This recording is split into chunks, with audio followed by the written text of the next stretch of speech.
สวัสดีพี่น้องป้องปายเบิร์ดสุขุสุคนเนาะคลิปนี้บ่พรก็สิมาเว้าเรื่องเขามาเฮ็ดงานอยู่ไทยเนาะเป็นหยังคนลาวจึงเข้ามาเฮ็ดงานอยู่ไทยเนาะพ่อแม่พี่น้องเพราะว่าค่าแรงอยู่ประเทศลาวนี่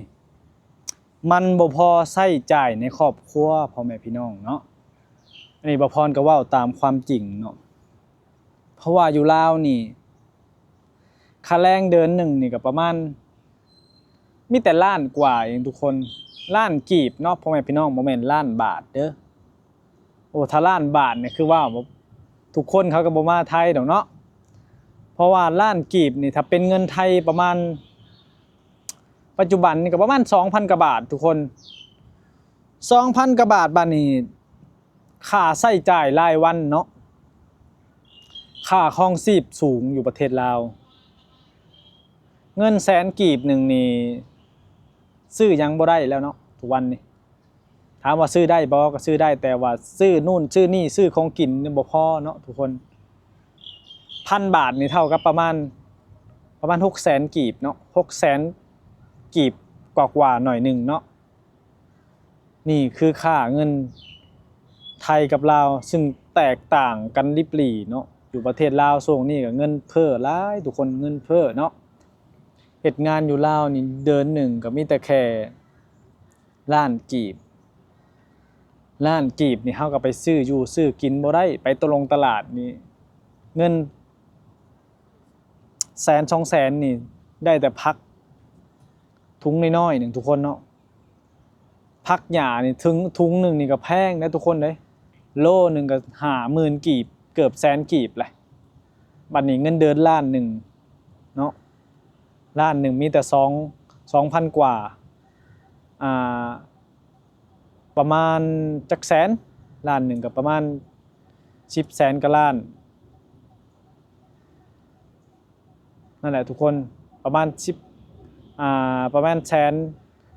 ประมาณล้านหนึ่งกับประมาณบ่กี่แสนทุกคนบ่ถือว่าถูกแห้งเนาะนี่แหละมันทำให้คนไทยหรือว่าประเทศนอกเนี่ยจึงหลั่งไหลเข้ามาประเทศไทยหลายเนาะแต่บ่พรก็บ่ฮู้จักว่าค่าเงินประเทศอื่นเนี่ยเท่าใดเนาะแต่เวียดนามค่าเงินนี่เมื่อก่อนนี่ค่าเงินต่ำกว่าประเทศลาวได้เวียดนามเนาะแต่ว่าเวียดนามพัฒนาประเทศไว้ได้ทุกคนเด้เวียดนามนี่ก็เจริญเนาะนี่แหละมันก็เลยเฮ็ดให้ประเทศรอบข้างน่ะเขามาเฮ็ดงานอยู่ประเทศไทยเนาะประเทศเวียดนามค่าเงินก็ต่ำเลยทุกคนเลยแต่ว่าประเทศเขาก็พัฒนาไวเนาะนี่แหละซึ่งทุกคนที่อยู่ลาวนี่เขามาไทยก็สามารถลืมตาอ้าปากได้เนาะแต่บ่พรอยากฝากถึงว่าผู้ใดก็อย่าที่เขามาเฮ็ดงานอยู่ไทยเนาะอย่าสร้างความเดือดร้อนเนาะและก็อย่าทำนิสัยแย่ๆเนาะจะมาให้คนไทยน่ะเพิ่นเกลียดเพิ่นซังเนาะได้มาเฮ็ดงานอยู่ไทยได้อาชีพดีๆมีเงินมีทองเนาะเก็บกำเนาะได้น้อยได้หลายก็อดออมเอาแล้วก็เป็นคนที่น่ารักต่อพื้นแผ่นดินประเทศไทยเนาะเพิ่นจึงมีงานดีๆแล้วก็ให้โอกาสเฮาเฮ็ดการเฮ็ดงานเนาะบ่แม่นสิเข้ามาแล้วทำนิสัยแย่ทำเป็นภัยต่อสังคมแบบนี้บ่เอาเด้อเนาะอันนี้ก็ฝากถึงคนลาวเฮาเนาะอันใดที่มันมีอคตินิดๆหน่อยๆนี่คือนิสัยของมนุษย์มันก็มีเป็นเรื่องปกติเฮาต้องอดทนเนาะเพิ่นเฮามาอยู่บ้านเมืองเพิ่นเฮาต้องโดนนิดโดนหน่อยก็ต้องอดทนอดกั้นเนาะทุกคนบ่แม่นว่าสิเอานิสัยตัวเองมาใช้ได้เนาะก็คือคนไทยเพิ่นไปเฮ็ดงานอยู่ประเทศนอกเนาะเพิ่นก็ยังอยู่ได้เนาะเพิ่นก็ยังบ่มีเรื่องเสียหายนำมาสู่ประเทศไทยเนาะเฮาก็ต้องเบิ่งแบบอย่างที่ดีเนาะทุกคนบ่แม่นมาแล้วก็โอ้ยจักข่าวหยังก็มาเดามาด่ากันแบบซี่เนาะบ่ได้เนาะทุกคนเพิ่นไล่ออกจากประเทศนี่เจ้าก็หมดอาชีพเนาะเจ้าก็หาเงินหาทองเลี้ยงครอบครัวบ่ได้เนาะนี่คือข้อเสียของคนลาวที่มาเฮ็ดงานอยู่ไทยเด้อ เฮาต้องเบิ่งว่าคนไทยนิสัยแบบใดเนาะเพิ่นบ่มักความวุ่นวายเพิ่นบ่มักนิสัยแข็งกระด้างคนไทยเพิ่นมีมารยาทสูงเด้อพ่อแม่พี่น้องเฮาต้องเบิ่งนิสัยศึกษาเนาะคนไทยเพิ่นเป็นประเทศที่มีการศึกษาสูงเนาะอ่าลูกเต้าหรือว่าเด็กน้อยเพิ่นก็เล่นอินเตอร์มีความสามารถหลายเพราะฉะนั้นเฮาเข้ามาอยู่ในประเทศที่เพิ่นพัฒนาแล้วเนาะ เฮาต้องเอาเป็นแบบอย่างเนาะเบิ่งคนในประเทศเพิ่นนี่นิสัยดีอ่าเว้าม่วนอ่าไปว่าไปมาล่าหวายเฮาก็ต้องเบิ่งเอาเนาะเวลาเห็นหน้าเห็นตาเฮาต้องเบิ่งว่าถ้าว่าคนที่เห็นหน้าบ่อยๆเดี๋ยวจักหน่อยหนึ่งเฮาก็ต้องรู้จักไหว้รู้จักหยังหรือว่าทักทายเฮาก็ต้องกราบต้องไหว้เพิ่นเนาะอ่า แต่ว่าถ้า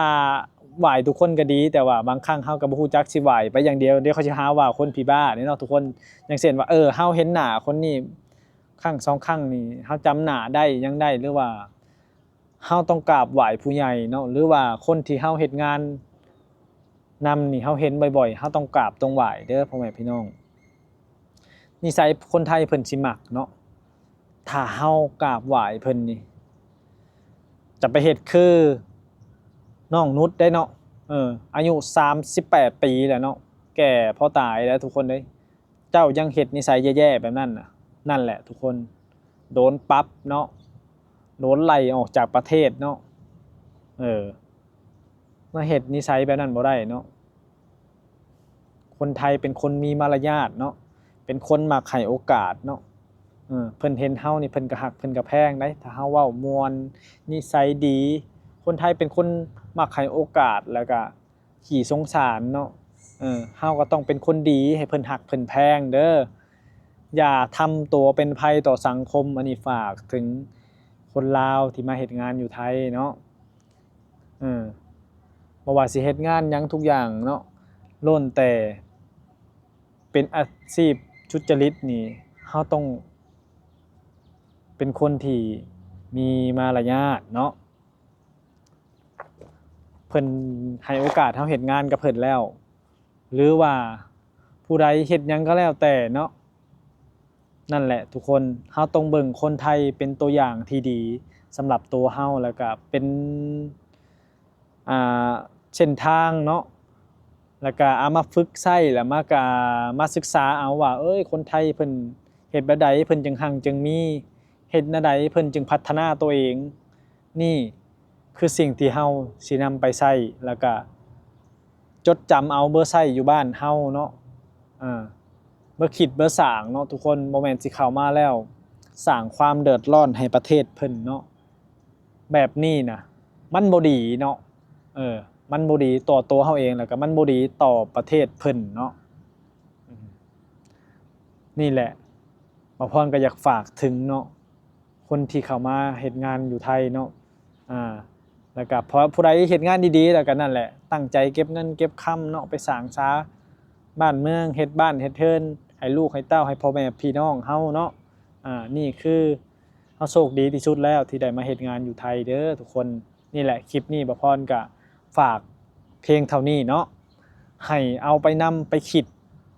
ไปจำแล้วก็ไปใช้เป็นชีวิตประจำวันเนาะพ่อแม่พี่น้องชาวฝั่งลาวเฮา